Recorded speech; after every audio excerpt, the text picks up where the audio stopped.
oğlanlarımız da var, vuruşan kızlarımız da var, qəhrəman kızlarımız. Saadet Xanımız cavan uşaqdır.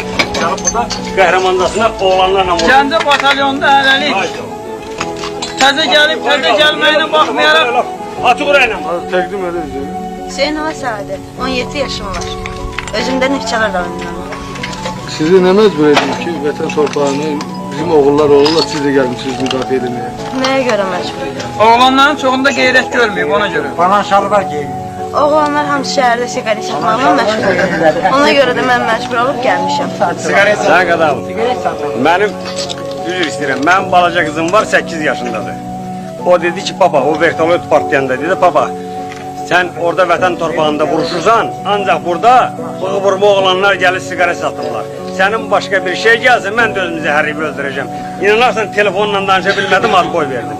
Getdim, qılıqladım, dedim, anaş, Bakıdadılar. Dedim, anaş, olmaz, ax, bəbə. Dedi, ay, baba, hamının vətəni döyüb, bığı-vurmalar düşüblər, vağzaldan ta bütün şəhərin canına siqaret satırlar.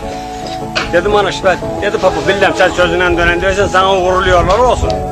Qoy, elə qızlarımız da, bu ki, elə qəhrəman qızlarımız var. Allah bunlara can sağlı versin ki, o beygriyyət oğlanlara da qeyrət versin Allah ki, siqaret satıb, köynək satıb, başqa şeylərsə, buradan oğrana şeylər satıb, gəlib bizim qanımızı təhlükə olmasın, yeyə çıxıb orada kişilənməsinlər. Gəlsin, heç olmasa bu qızın, bizim bu qəçək qızın, Saadet xanımın qeyriyyətinə qurban olsun onlar, gəlsinlər, onlar da qoşulsunlar bizə.